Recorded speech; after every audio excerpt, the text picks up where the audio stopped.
pinakamamahal na majority leader, Joel Villanueva.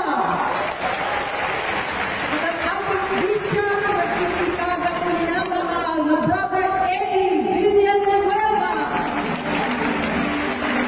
At dito rin ang ating kabarkada, Norsagaray Mayor Merlin Herma. At sa lahat ng mga pastor, sa aking escort, Father Leo, ang aking brother, ang aking mga senador, andito po kami, si Joel, Pia, si Grace at ako, para mag-isa sa JIL at manalangin sa ating Panginoon. Panginoon Diyos, pinalay namin sa iyo sa araw na ito bilang mga saksi ng minamahal at pinagbibigan ng Brother Eddie Villanueva at lahat ng aming isipin, gagawin at sasabihin. Punuin-punin niyo ang aming mga puso ng biyaya upang lahat ng aming gagawin o hindi magagawa ay naaayon sa banal ninyong kalooban. Tulungan mo magaling ka namin tulad ng pagmamahal ng JIL ng buong isip, buong puso at buong lakas. Naway maging inspirasyon ka sa amin na aming mga gagawin para sa kaibigan hawak ng aming kapwa, ng aming pamayanan, ng buong bansa. Inalalapag ko sa iyo ang bayan ito. Kami po ay iyong i-adjust sa sariling ambisyon, kawalan ng malasakit at pagkabulag sa kabirasan ng kapangyarihan. Palakasin ninyo ang kalooban at kalusugan ng mga pinuno ng bayan upang makapaglingkod ng mga katapatan, simpatsya at pananagutan.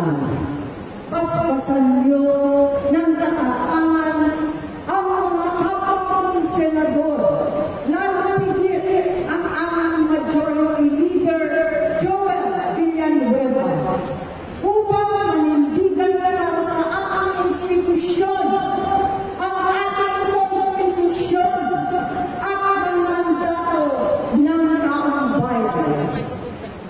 Ipaalala po ninyo, mahal na Panginoon, sa Kongreso na sagrado ang tiwala ng bawat Pilipino, na ang boto na pinagkaloob sa bawat halal na pinuno ay bunga ng kalayaan at demokrasya. Protektahan naman ito ang ating vice-presidente. Ang nagandahan taglay ng kanyang puso, pagiging mapag-isip, mapagpatawad at mapagkalingap. Higit sa lahat, haplusin naman ninyo ang puso ng aking kapatid, ang Pangulo ng Pilipinas.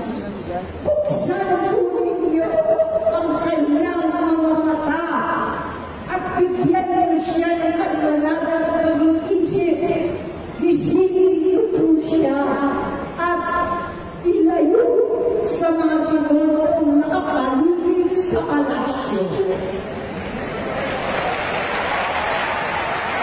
Ipaalala niyo sa kanya ang pangarap ng aming Ama para sa ating bayan.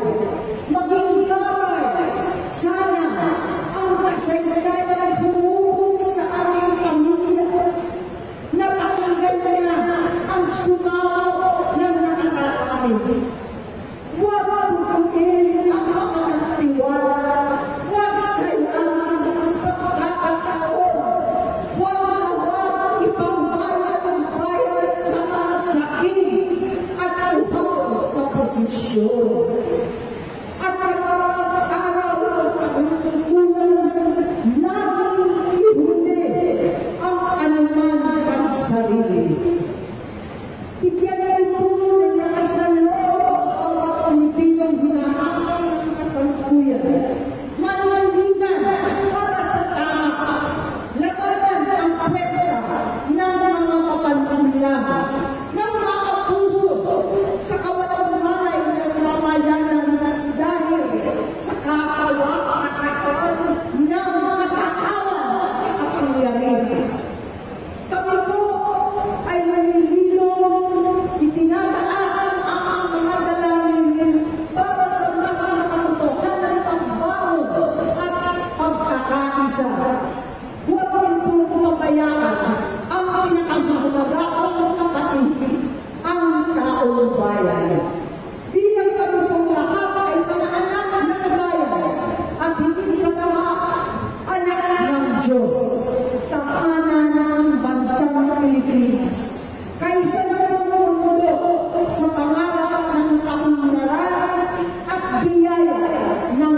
kapayapaan.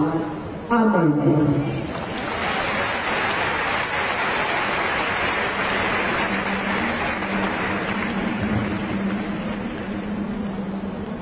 Salamat po, Pastora Amy Marcos. Pastora.